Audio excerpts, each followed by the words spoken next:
સ્વામી વિવેકાનંદ નેત્ર મંદિર દ્વારા વિનામૂલ્યેની શુલ્ક આંખનો નિંદાત કેમ્પ યોજાયો। આ સુરતના મંચપુરા અમીષા હોટલની પાછળ દિલ્હી ગેટ સુરત સિટી ખાતે વિવેકાનંદ નેત્ર મંદિર દ્વારા વિનામૂલ્યે આંખનો નિદાન કેમ્પ રાખવામાં આવ્યો છે। આ કેમ્પ દરમિયાન જો કોઈ વ્યક્તિને મોતિયો જણાય કે નંબર તો હોસ્પિટલમાં તપાસ કરી વિનામૂલ્યે મોતિયાનું ઓપરેશન તેમજ રાહત દરે પણ ચશ્માનું વિતરણ કરવામાં આવશે। તારીખ 26 મે 2024ના રવિવારે સવારે 10:01 દરમિયાન આ આયોજન ચાલશે તેમ હોસ્પિટલના ડો. રાકેશ સિંઘ સાહેબે જણાવ્યું હતું। રિપોર્ટ ભરત પટેલ, સુરત। હું Rakesh R Singh, human and natural development foundation એનજીઓના પ્રમુખ। આજે સુરત સ્ટેશનની સામે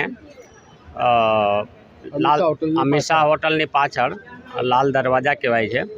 અહીંયા અમારું એનજીઓની બીજી બ્રાન્ચ છે જે જમાલભાઈ મારા એનજીઓના સેક્રેટરી અહીંયા સંભાળે છે। એના નેતૃત્વમાં આજે નિઃશુલ્ક સેવા રાખવામાં આવ્યું છે, જેમાં આંખ ચેકઅપ ફ્રીમાં છે અને જો મોતિયાબીન નીકળે તો મોતિયાબીનનું ઓપરેશન પણ ફ્રીમાં છે। આજે સવારે 10 થી 1માં કેમ્પ છે। હાલમાં 10 વાગે છે અને 10 વાગ્યા સુધી 40 પેશન્ટ આવી ગયા છે।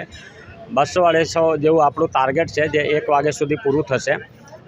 જેના નજીકનું નંબર નીકળશે ચશ્મા તરત આપશું આપણે, અને જેના મોતિયા નીકળશે એ મોતિયાબીનનું ઓપરેશન ઉધના દરવાજા સ્વામી વિવેકાનંદ નેત્ર મંદિર સુપર સ્પેશિયાલિસ્ટ હોસ્પિટલ છે ત્યાં ફ્રીમાં થશે, અને લેન્સ ડ્રોપ અને દવા સાથે રહેશે।